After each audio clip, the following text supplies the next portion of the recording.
cerita yang punya logika. Bagi yang tidak punya logika, skip aja. Seorang tokoh Tionghoa, Liu Sungkarisma, membuat sebuah video pendek yang ditujukan pada saya. Pada dasarnya, Lius menuduh saya memecah belah bangsa.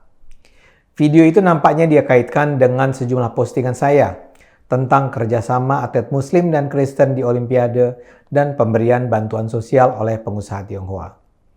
Lius bilang, saya mungkin saja merasa sedang membela kaum Tionghoa dan non-Muslim. Padahal, kata dia lagi, kaum Tionghoa dan non-Muslim terganggu dengan tulisan dan video saya itu.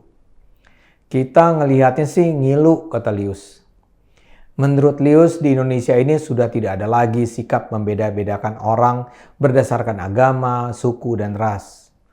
Kita sudah merasa satu bangsa katanya tanpa ada sekat-sekat. Sekarang, kata Lius, gara-gara tulisan dan video saya, sekat-sekat itu terjadi kembali. Dia menuduh saya menciptakan pembelahan karena saya menyebut-nyebut agama dan ras ketika bicara soal kemenangan di Olimpiade dan ketika bicara soal bantuan para pengusaha Tionghoa dalam masa penanganan COVID. Ketika para atlet Indonesia mencapai keberhasilan di Olimpiade, kita semua happy, gembira, kata Lius. Tidak ada sekat-sekat. Karena itu dia meminta saya sebagai seorang dosen untuk menjaga kerukunan. Kalau ada perbedaan pandangan politik, katanya itu biasa, jangan bawa-bawa suku dan agama. Itulah kalimat-kalimat dia. Ada banyak persoalan dengan pernyataan Lius ini. Menurut saya, orang semacam Lius ini punya sumbangan besar bagi keretakan bangsa atau bahkan berperan dalam proses penghancuran bangsa. Tapi sebelum lebih jauh, saya jelaskan dulu ya beberapa informasi dasar tentang Lius. Lius ini aktivis Tionghoa sejak era Orde Baru. Semula ia dikenal sebagai tokoh keberagaman. Di tahun 2014, ia sempat menjadi pendukung Jokowi. Tapi kemudian, ia seperti menjelma menjadi orang yang sama sekali berbeda. Mula-mula dia menjadi pembenci Ahok sejati menjelang pemilihan gubernur DKI 2016-2017. Ia secara mengherankan bergabung mendukung kelompok-kelompok Islamis radikal seperti FPI, Gerakan 212, Rizik Syihab.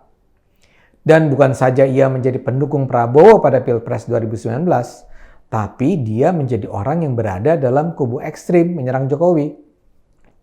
Pada 2019, ia bahkan sempat ditahan polisi atas tuduhan terlibat dalam upaya makar. Kasusnya mungkin belum sepenuhnya selesai, tapi Lius nampaknya sudah diizinkan menghirup udara bebas. Dengan memahami latar belakang itu, mari kita pelajari pesan dalam videonya. Dia jelas tidak suka dengan saya karena saya memang musuh utama Rizik, FPI, dan kawan-kawan.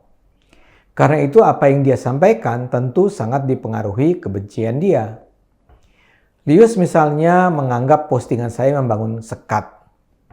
Saya memang menyebut apa agama Anthony Ginting dan menyebut pasangan Greysia Apriani sebagai pasangan Kristen Islam.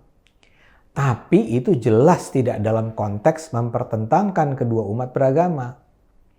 Siapapun yang selama ini mengikuti postingan saya dan video saya di Cokro TV tentu paham bahwa saya justru sedang menyindir mereka yang selama ini sok membawa-bawa agama dalam semua bidang kehidupan termasuk olahraga. Dan saya justru menyatakan, dan itu saya sampaikan secara jelas dalam video saya, kerjasama dalam olahraga ini justru seharusnya menjadi teladan dalam hubungan antar umat beragama. Begitu juga dengan video saya memuji sumbangan para konglomerat dan para pengusaha Tionghoa. Itu jelas bukan untuk menyekat-nyekat. Saya ingin menunjukkan betapa besarnya rasa nasionalisme para pengusaha Tionghoa. Padahal selama ini, para pengusaha Tionghoa sering difitnah sebagai sumber kehancuran ekonomi Indonesia. Ketika kemudian saya bertanya, mana sumbanganmu kepada umat Islam di Indonesia? Itu tentu saja dalam nada ironi. Saya ingin mengatakan bahwa kita harus berhenti menyudutkan kaum Tionghoa karena ada begitu banyak orang Tionghoa yang menunjukkan rasa solidaritas kebangsaan sangat tinggi, sementara kita-kita ini enggan untuk menyisihkan sebagian dari kekayaan kita untuk membantu sesama. Padahal membantu orang miskin adalah kewajiban yang secara tegas diperintahkan Allah.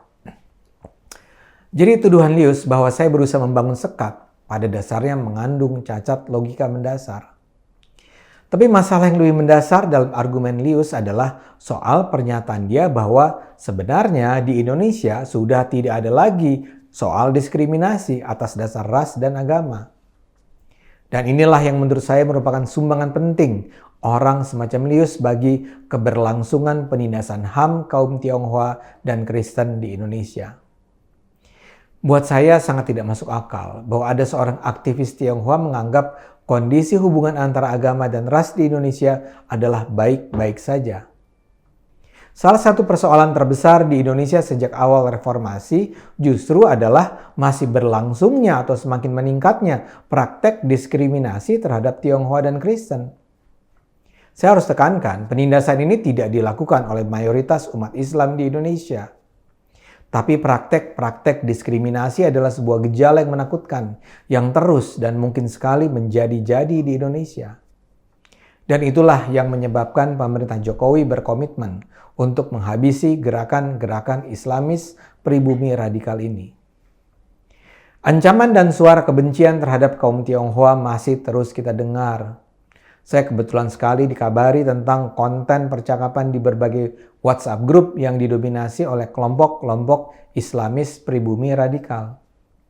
Caci maki yang beredar di grup-grup tersebut luar biasa mengerikan. Terlihat jelas upaya sistematis, terencana, dan masif untuk menjadikan kaum Tionghoa sebagai musuh utama bangsa Indonesia. Bagi para pembenci Tionghoa ini, kaum Tionghoa adalah kaum yang seharusnya diusir dari Indonesia.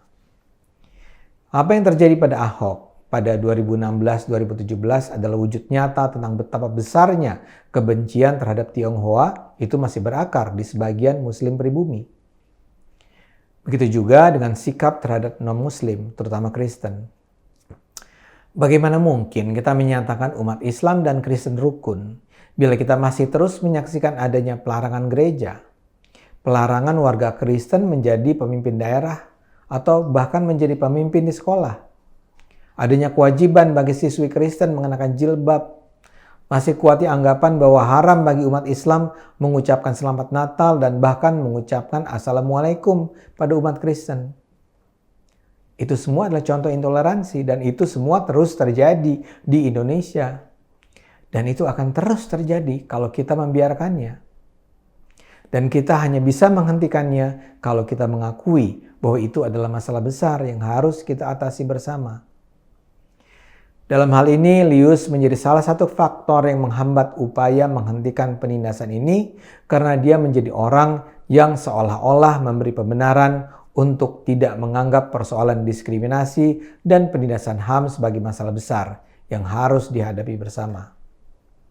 Karena adanya orang seperti Lius, seorang Tionghoa non-Muslim yang berteriak ketika ditindas akan dilecehkan sebagai mengada-ada. Karena orang semacam Lius, penindasan HAM, diskriminasi, ataupun intoleransi akan dianggap sebagai bukan masalah.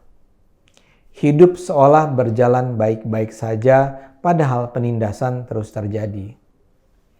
Jadi kepada Pak Lius, saya tidak tahu apa yang sebenarnya terjadi pada Anda. Tapi berhentilah berpura-pura bahwa hubungan antar ras, antar agama di negara ini baik-baik saja.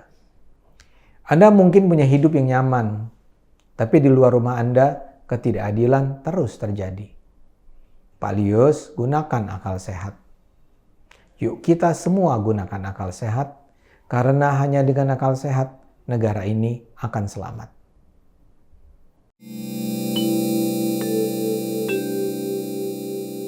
Video ini hanya untuk mereka yang punya logika.